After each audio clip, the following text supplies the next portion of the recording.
now I'm going to teach you how to bury your threads. So there are a few things that you're going to need to do this. What I tend to do, I have a bobbin kit, and in my bobbin kit I have bobbins that I've wound to hand sew my binding on. In the same kit I have my thread heaven. I have a little wooden tube that holds my hand sewing threads, a pair of scissors, and then I also have a few other things like the clips for my binding, to hold my binding in place. So all of these are items that I have in my binding kit.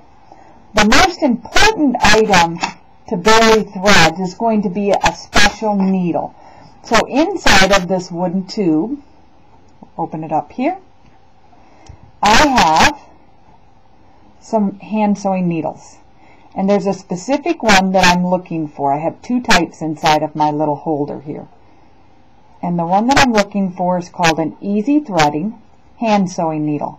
You might know it as a handicap hand sewing needle. That's what it used to be called. They've changed the name to easy threading. Depending on the brand, it might be easy threading or something else, but that's what we're going to use. So I have my easy threading hand sewing needle.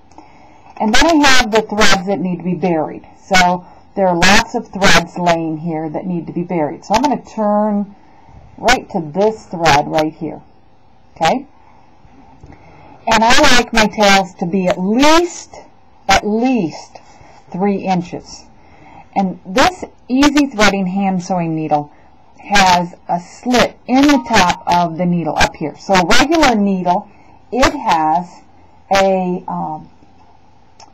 just a plain hole. The hand sewing needle has a slit in the top of it and a hole. So it has both. And what we're going to end up doing is we're going to pop the thread into the needle without threading the eye of the needle. It's a much harder process if I have to thread the eye of the needle. So I'm going to hold 2 threads in my hand, and I'm going to pop it into the eye of the needle. So now the needle's threaded. Then I'm going to take and I'm going to bury the thread in between my backing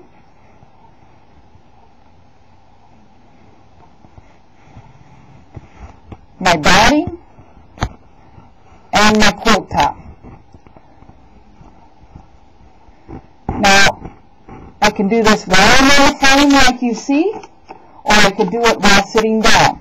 If I'm quilting, I tend to try to do it at the frame because when I have tension on my quilt top, it makes it easier. Now, these threads are a little short, so on these, what I would do is I would bury the needle. So I'd start the needle in the fabric, then I would pop the thread into the eye of the needle, and then I would pull that through.